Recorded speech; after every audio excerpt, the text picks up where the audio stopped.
Okay, welcome back to the Investigative Journal on this December 21st, 2015 day on our calendar.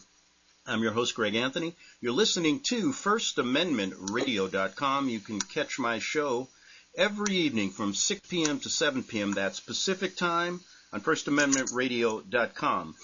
This show is a special broadcast coming from Rome, Italy. My guest is Leo Zagami, and we're going to spend the show talking about a name that may not be familiar with Americans, but it's a name that you should know. LICIO GELLI, who was a Masonic Grand Master of the P2 Lodge, died last week. He was 96 years old. And GELLI's story takes us all the way back to the 1980s when I was a journalist in Rome, through that period of strategy of tension, through that period of time when the CIA was working together with the Vatican and this lodge to basically create a terrorism. So what happened was the name GELLI back then, even for me as a journalist, was kind of hidden to the media. And I didn't really get to understand who he was until I met Leo Zagami about 10 years ago, who had personal information about him and actually talked so much about this story that I really believed what Leo was saying was true, because I was there myself, saw it with my own eyes, was there during the strategy of tension. Even, remember we talked about a week ago, I was telling you about the time I was almost blown up in a newspaper? Yeah. And I pulled the UPI story, and that was part of the strategy of tension. So I thought we'd dedicate the show to you Americans who don't understand how this really operates in Italy. Now, the French have a very interesting expression. They call it an Italian scandal. Now, to the French, this means this. This means a scandal or plot that is so complex or tangled, it defies understanding and really never gets solved. But here we're going to understand it today with Leo. So, Leo, good to have you again. Great to see you and talk to you, but tell me let's go back to those days when you knew GELLI and when you kind of divorced yourself from this group, but tell us about who this man really was so people understand. Okay, in the last 24 hours, I think the New York Times, if I don't get it, yes, the New York Times have dedicated an article by Sam Roberts to LICIO GELLI entitled LICIO GELLI, Italian financier and cabal leader dies at 96.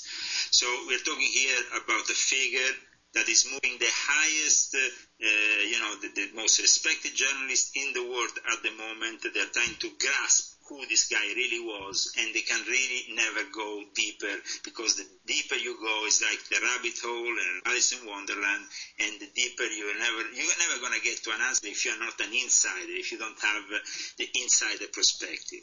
Now, I, as many of you know, in 1999 joined the Monte Carlo Lodge, which was originally a creation of William Rosati, passed on, and LICIO GELLI, passed on to Ezio Giunchiglia. I went on being a member of this lodge, of which I was part for 7 years, basically.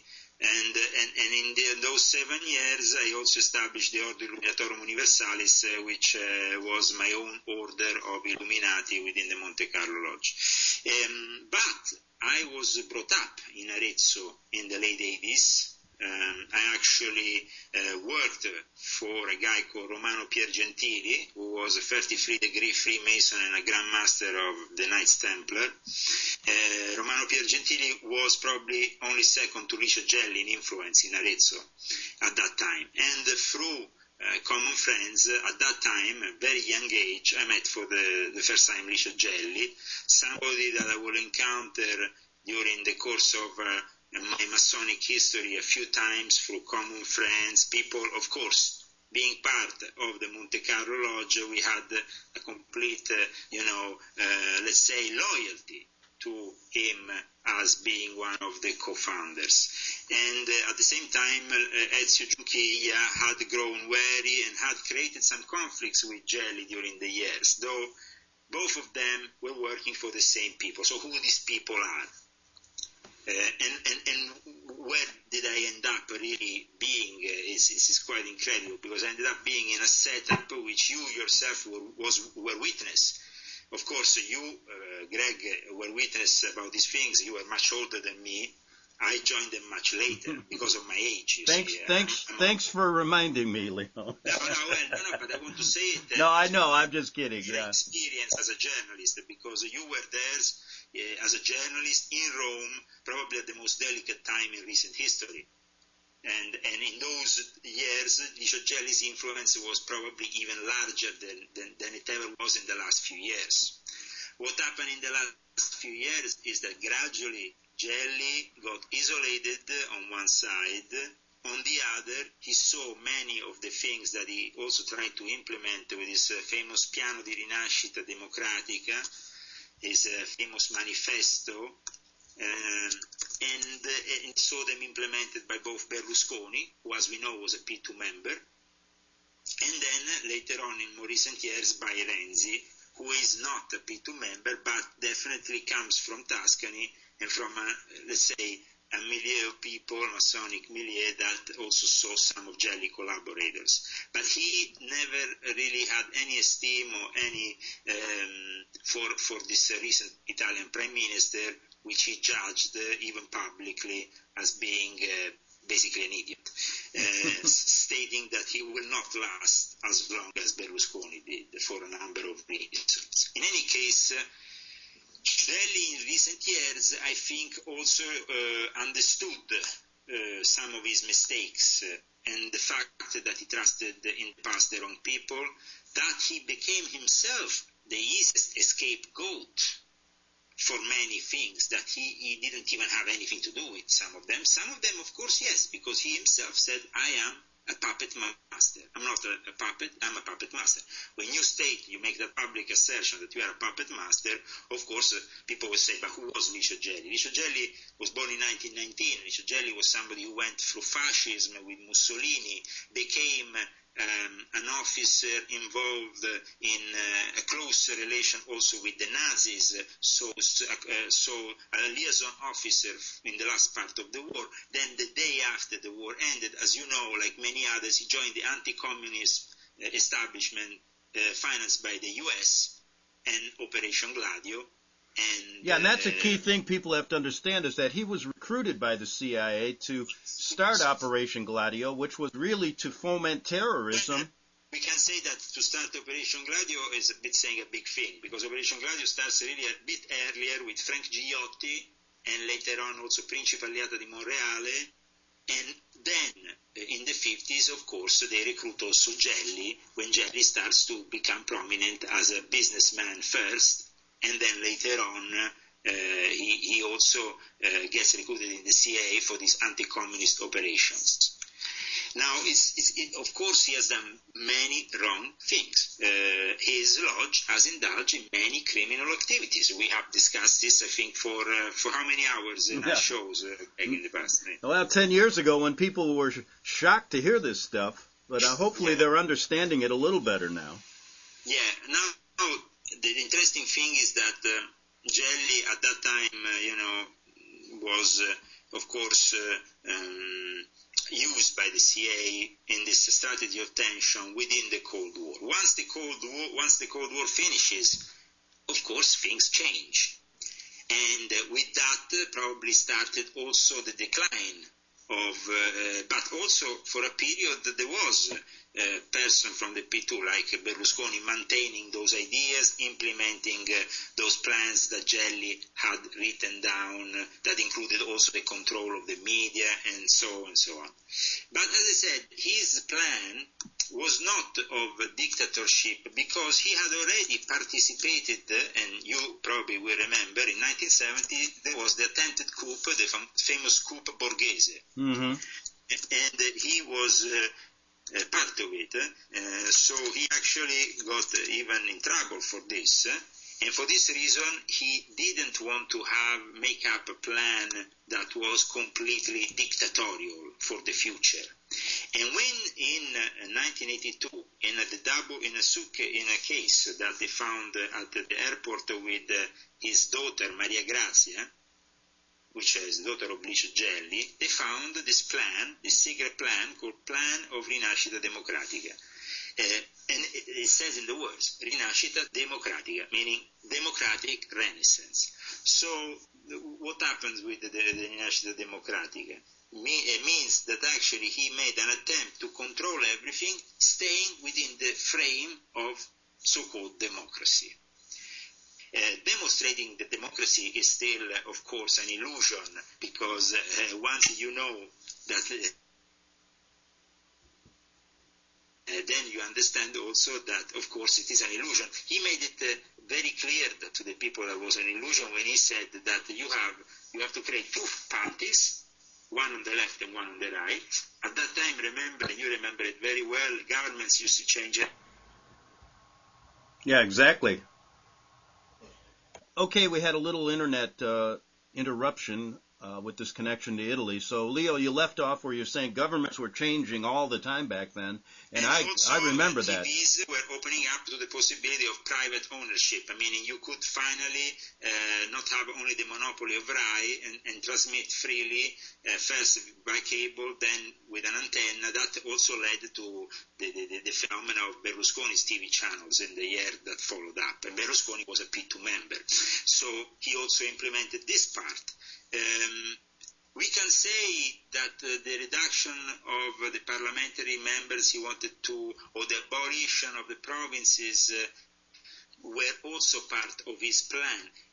But in any case, here we are talking about a plan that GELLI definitely created, but that then was implemented by Berlusconi. And Berlusconi didn't necessarily always recognize him as his mentor. You understand? Because when you grow up yourself very strong, then at that point Berlusconi created his own lodge, the Lodge of the Dragon. So it's like when somebody becomes strong, maybe they create their own lodge, and at that point they can say, okay, I don't care about you, worship of master, I go on my own way, I do my own path, because of course he gained a lot of power. So I think that he suggested a lot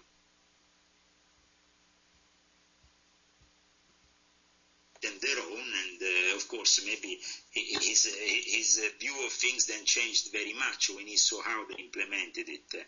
He was definitely disappointed with the latest governments. What I noticed more is this fact that at the funeral there were probably more journalists than participants. This is LICIO GELLI, a guy who dies at 96, and with all this background that goes through decades of influence and of power, in which, I have documents sent by LICIO GELLI to Ronald Reagan.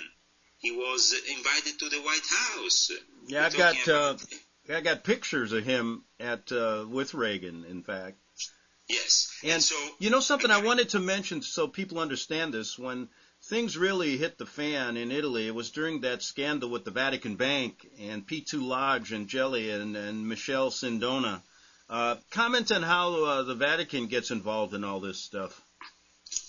The Vatican was always involved because, as you know, the link between a certain form of Freemasonry in Italy after the war, the same Freemasonry that was implemented by Frank Gigliotti, the same Freemasonry that saw my initiator. I was originally initiated by Prince Aliato di Monreale.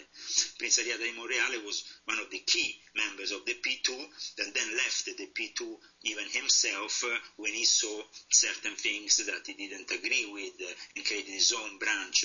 But we can say that the P2 was very influential with the secret services, because they had the leaders of the secret services, the generals of the various branches of the military. It had the key journalists, and in all this, the Vatican, of course, was linked to it through people like Marcinkus, who was a member of the P2 at the time. Yes, I know. He was, member of the Monte Carlo Lodge later on, but initially a P2 member, all'orecchio, as he used to say, because GELLI was very clever. He said, I'm not going to make only members initiated in traditional way. Then he devised a very quick initiation whereby he will initiate them with the sword inside the Excelsior Hotel in Rome. Very quickly, in 5 minutes, you'll be initiated, But there was also the fact that you could be initiated at the ear. So just by communicating to him that you believed in his principles, and if you were an influential person, at that point, GELLI will automatically bring you in. Then, of course, you will do an oath, but you become a member. Members increase to such an extent that at one point they arrived to around 2,600 members, 2,547, I think, for sure. But in any case, the ones that were later then declared, the official members who in the list were finally found in Castiglione Fibocchi, was only 900 and something. So 906. We're talking here about missing 1,500 names. Mm-hmm. Still now, the government doesn't want to release those names and pretends that the list is the original list, is only the one with the 900 names. I mean, I have documents in my hands which I published in volume 3 of my Confessions, in which I demonstrate that Carlo Alberto Dalla Chiesa, the general of the Carabinieri, was a P2 member. His oath, his membership card of the P2, and also I demonstrate in volume 3 of my Confession with the internal documents that there were 2,500 members. I mean, I demonstrated it because I have the documents to prove it. These documents were then secretate, meaning they were taken by the police during the police raid. You remember when in Castiglione Fibocchi they found the famous P2 list? Mm-hmm. Yes. Then they were brought to Milan. At that point, the judges, the secret services, all the people involved, they viewed the material and they decided to release a list. They said, on the 17th of March 1981, in this factory of LICIO GELLI in Castiglione Fibocchi, the magistrate, after the kidnapping of Michele Sindona, who after died in prison after poison with a coffee, you remember Michele Sindona, in 1981 or after later on. But at that time, when they took this list of members, it was publicized all over the press. They said, finally we have the list of all the members, blah, blah, blah. Everything came out. Oh, yes, yeah. Instead, it was a big lie because they took away 1,500 names. And they have a document in which the judges of Milan put a seal on it. They put a stamp. And in the stamp, then, it means they have viewed it, but then at that point it's reconsidered a secret. So it becomes top secret. So it's not that they got in their hands these members and then it was only 962 and that's it. Because GELLI got them only to view those. It was themselves who censored the 1,500 names. That's the crazy thing about it all. It's the state censoring himself. And why do you think who are some of the prominent names they wanted to protect? Everybody. Mm-hmm. We're talking here about the Vatican, you were saying, and in the Vatican you had the Loggia Ecclesia. But many of those members were also affiliates of the P2. Mm-hmm. And at the same time, we had a guy like Mino Pecorelli who was killed, you remember, brutally killed. Mino Pecorelli was a member of the P2, used to print that OP magazine. Right. Which brought out the names of all the members of the Vatican Lodge. Yeah, and also I remember the names about over 150 high-level priests being involved, back then. Yeah, absolutely. Yeah, that list that came out with the priests was because of Mino Pecorelli, who was himself a P2 member. And for that reason, then, it was actually GELLI who himself was ordered by Giulio Andreotti to ignore his request for protection, and then at that point Andreotti got him killed with one of these killers from the Banda della Maiana, who still today is one of the leading people in that famous scandal. In the last few months, is brought out the mayor of Rome to resign. Carminati, who is known as the El Cieco in Rome, meaning the blind, because he has only one eye, is now arrested for the recent scandals, but he was the killer of Pecorelli, and Mino Pecorelli, and he wasn't arrested for that.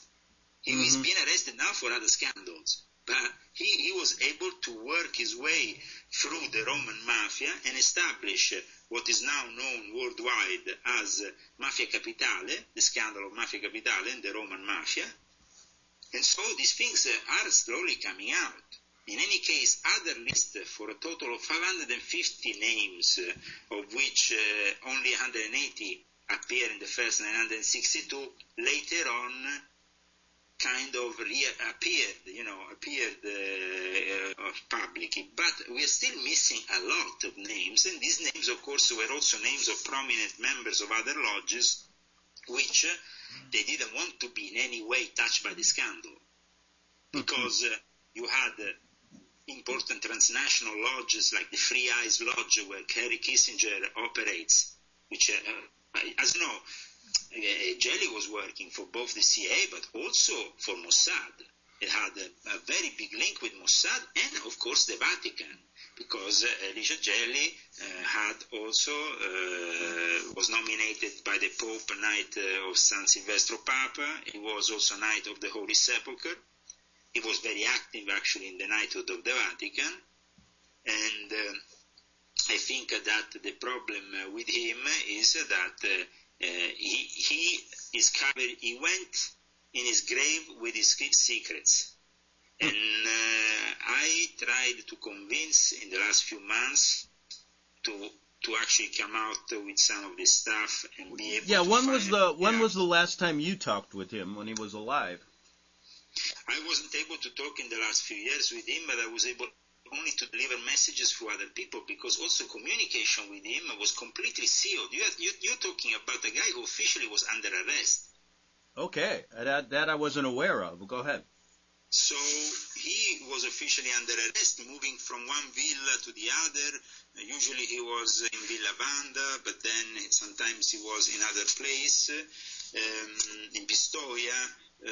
But it was possible only to have contact with him through certain people, because having contact with him, as you imagine, with a person who is under arrest, under scrutiny still after all these years, was very particular.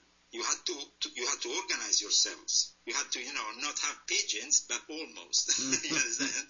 I mean, we're talking about here a guy who inspired The Godfather Part 3. So, I mean, you're not talking about anybody. In the last few years, I had contact with him through the representatives of my order, one of them in particular who is from Arezzo, in Arezzo, and is the son of Romano Piergentili, and who tried to get me always the latest news from him and everything. But the ones who really had official contact with him at the Masonic level was this Romanian Grand Lodge, and his Italian representative, who is also a member of my order, who ended up, by chance, becoming the guy who GELLI will leave his testament, because GELLI surprised everybody in the end.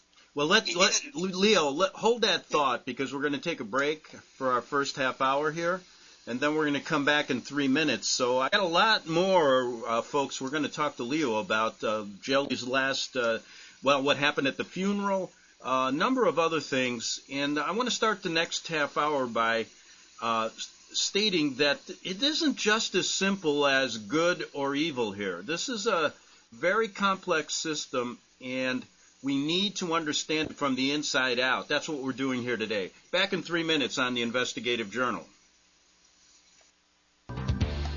Hear it first on FirstAmendmentRadio.com and FirstAmendmentRadio.net.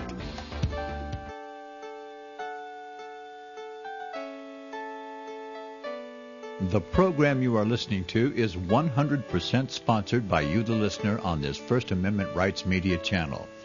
You will notice that there are few commercials on this radio network. There's a good reason for that. corporate advertising dollars come with strings that limit program content.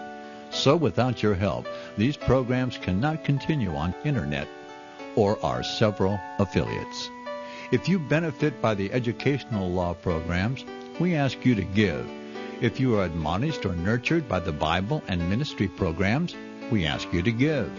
If some voice a cause that you are passionate about, we ask you to give.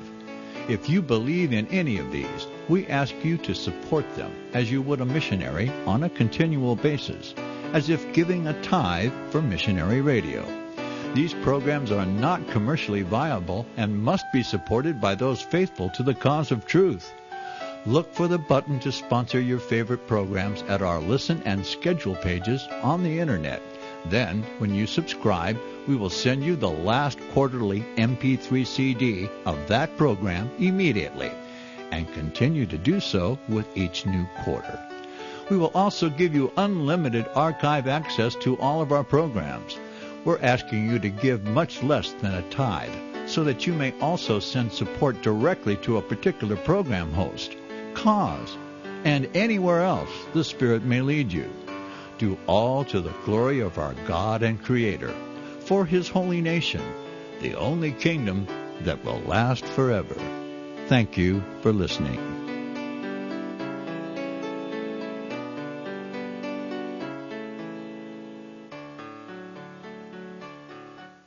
Gold and silver is tremendously undervalued. Global demand vastly exceeds mine supply by more than 60% annually. There is little in the financial world more certain than a coming explosion in the prices of gold and silver. The U.S. dollar continues to lose value and respect as the world's reserve currency. Our nation faces challenges on many fronts, and a day doesn't pass without another economist bringing forth warnings of impending economic calamity.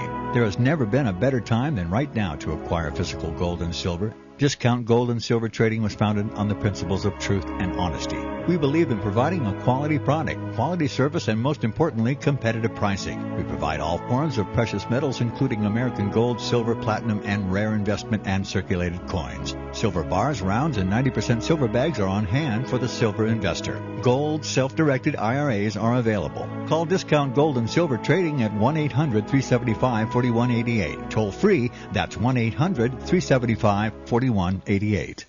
Okay, we're back for the second half hour on the Investigative Journal. I'm your host, Greg Anthony. We're talking to Leo Zagami from Rome, Italy, regarding the death of a Grand Master of the P2 Lodge. I know it well back when I lived in Italy and worked as a journalist, and probably one of the biggest Vatican scandals erupted, GELLI right in the middle of it, along with CIA connections, the P2 Lodge, connections to the Vatican, banks were folding.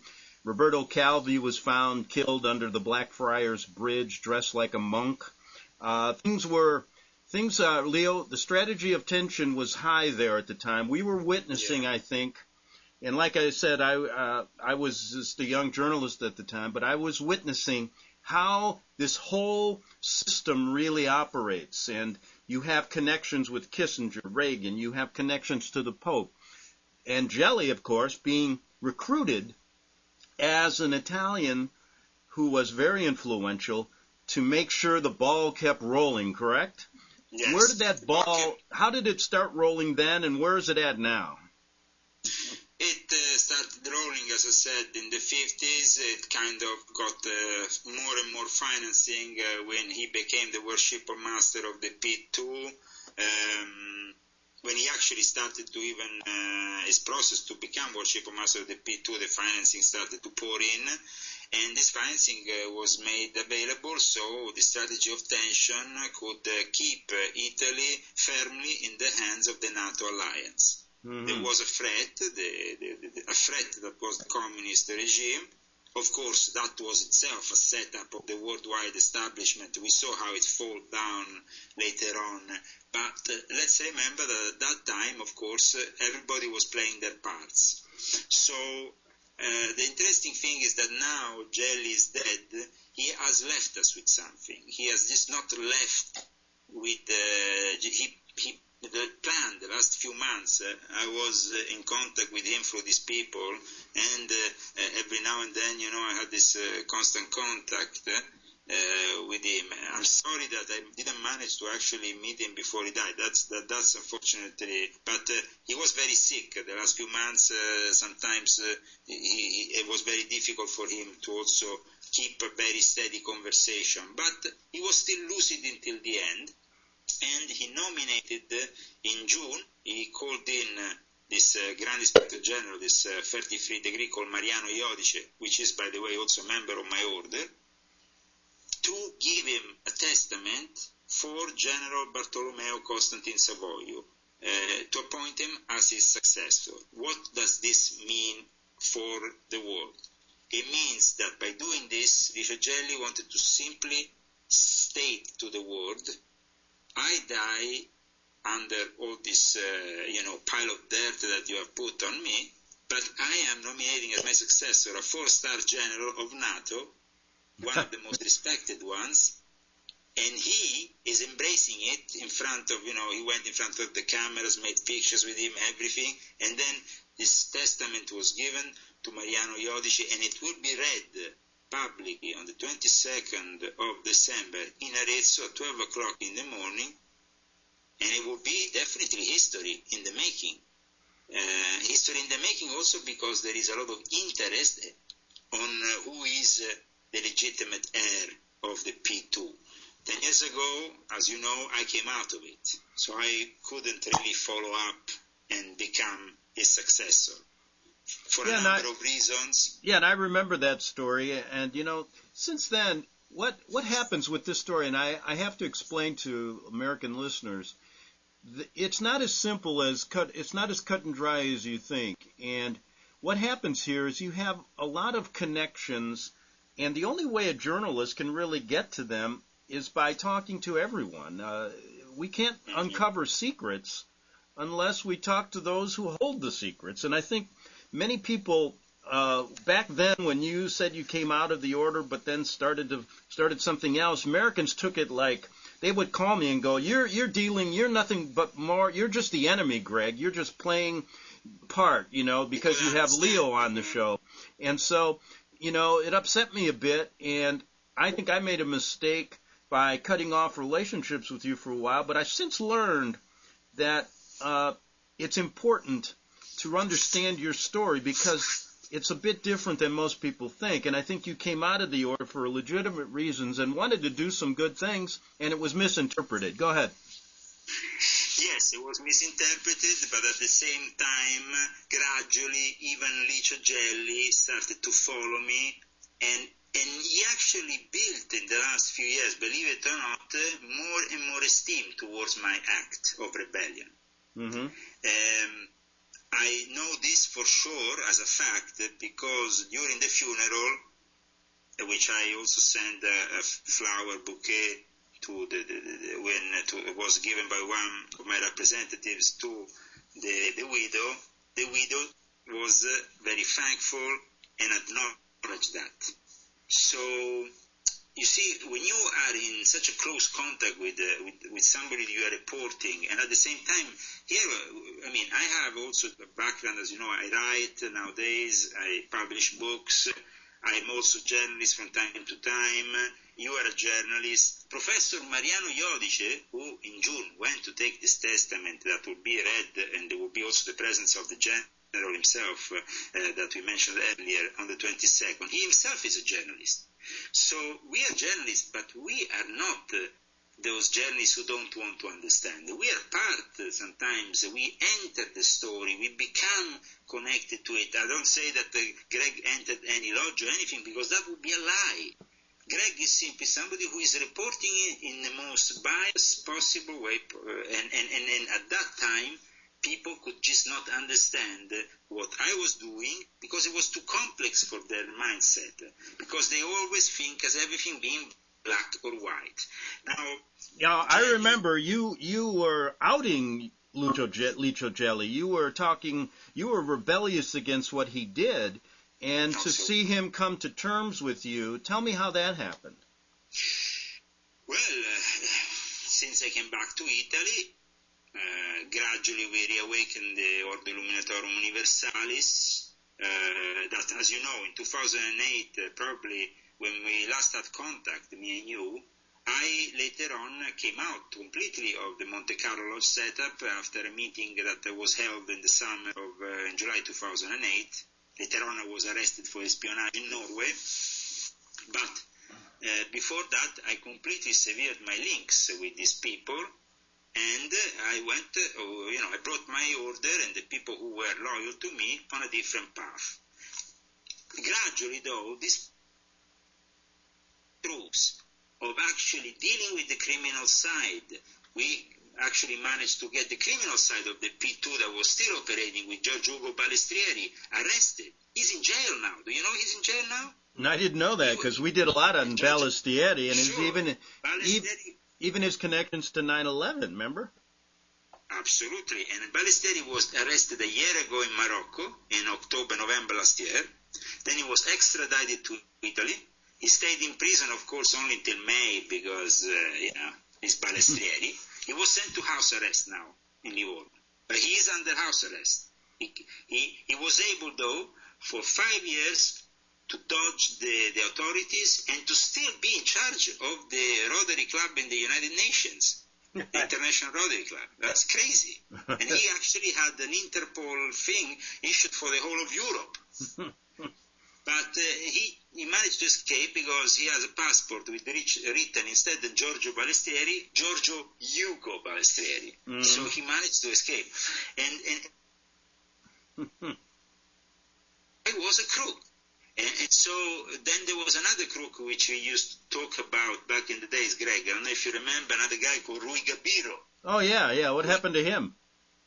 Also busted. His lodge was busted by the police. They proved that Amato and the other guys that were following him in Italy were actually gathering money for his militias that you remember were in Africa, his mercenaries and so on.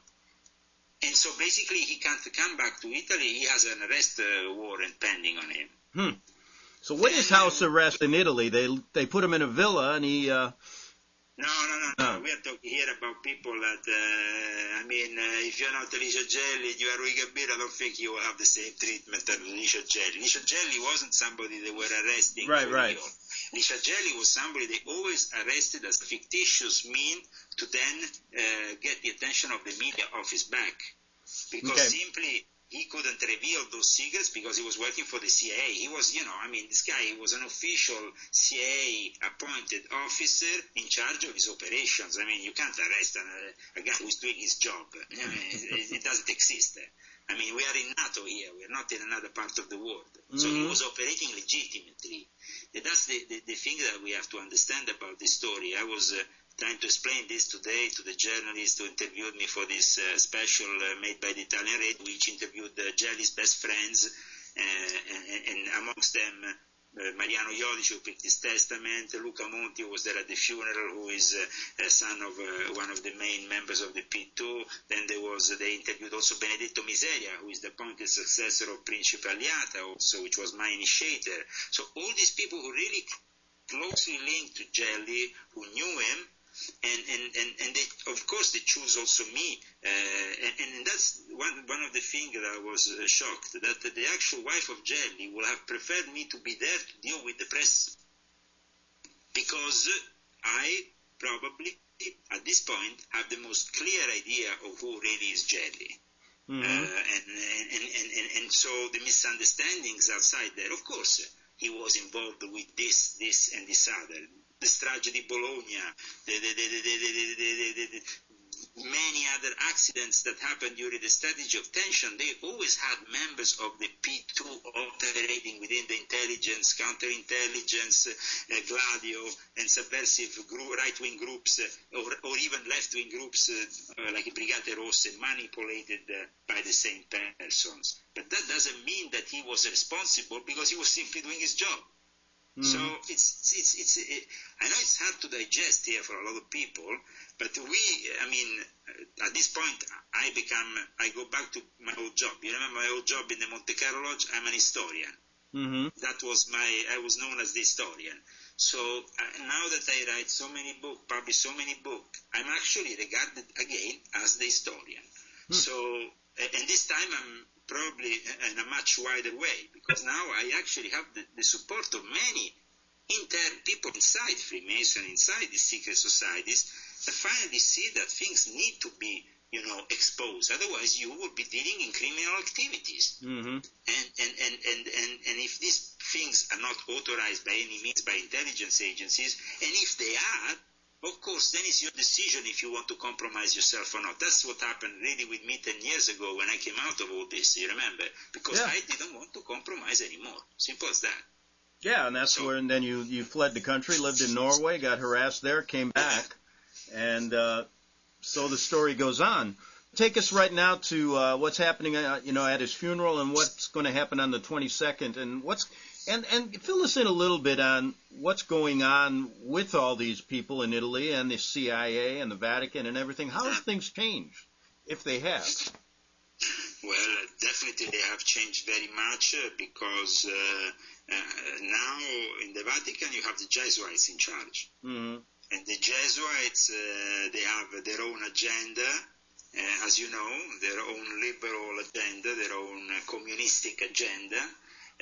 They pull forward, they have pushed, and probably they have managed to accomplish what others haven't. They have now a party, which is the Democrat Party in Italy, which is the one that originally was Partito dell'Ulivo, and before that was the Communist Party in Italy. You're not talking about the Christian Democrats. No, that's a difference. Well, no, what they did is this.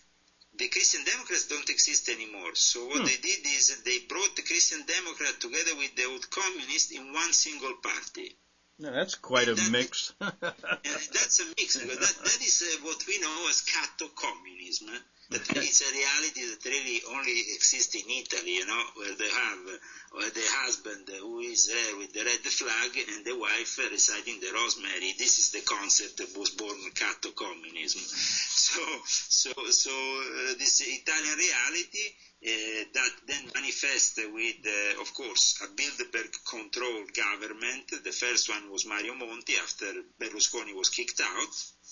We can say that after Berlusconi was kicked out, the technocratic synarchy of the European Union and the Bilderberg Club are being elected as Prime Minister. In fact, the first Prime Minister appointed after Berlusconi was Mario Monti, who is a member of the directive of the Bilderberg Club.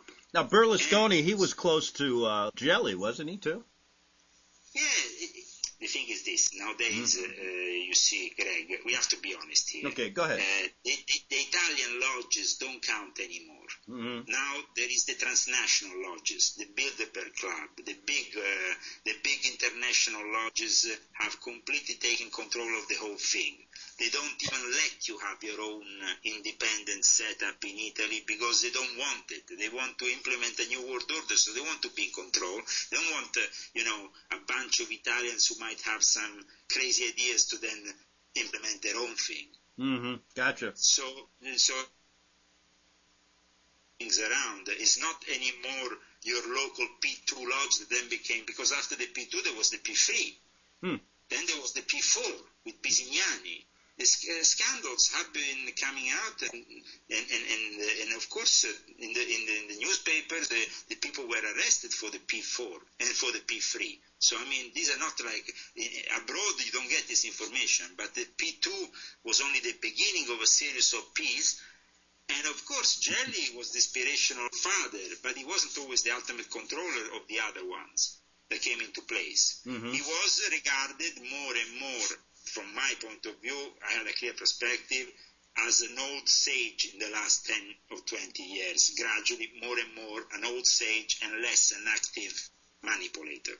Gotcha. He was like the one you go to have the ultimate advice, kind of like a Pope of Freemasonry kind of thing, okay? Mm-hmm. But he wasn't the black Pope of Freemasonry anymore.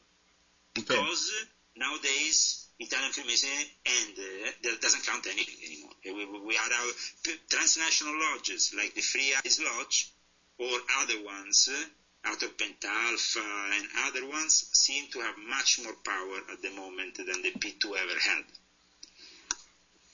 So, just to give you an idea, I think I explained you things quite clearly. Right. So take us to now GELLI's funeral. You were a little It was kind of disappointing that not as many people came as you thought, right? Absolutely. There were not many people, but I would like to read now the Founders Manifesto that GELLI wanted to leave to Freemasonry. Okay, go ahead. It's, of course, this information that I'm giving you, Greg, today is a real scoop. I mean, here we're talking about a real scoop. Meaning many journalists now, from The Guardian to the New York Times, everybody wants information on GELLI, but nobody can get where we are because, of course, this time, Greg, you have done the groundwork 10 years ago, and now you are privileged to see the next level, materializing. So what is this Founders Manifesto? Let's see what GELLI really wanted for the future of Freemasonry. It seems to me that this has many meanings of an esoteric kind, but you listen to it. Okay, we have about 7 minutes, so go ahead. Okay, from the most ancient times, the Masons, constructors of the pyramids, temples, churches, or cathedrals have been faithful worshippers, believing in the Almighty God and erecting up their marvelous building with passion and love for God and human beings.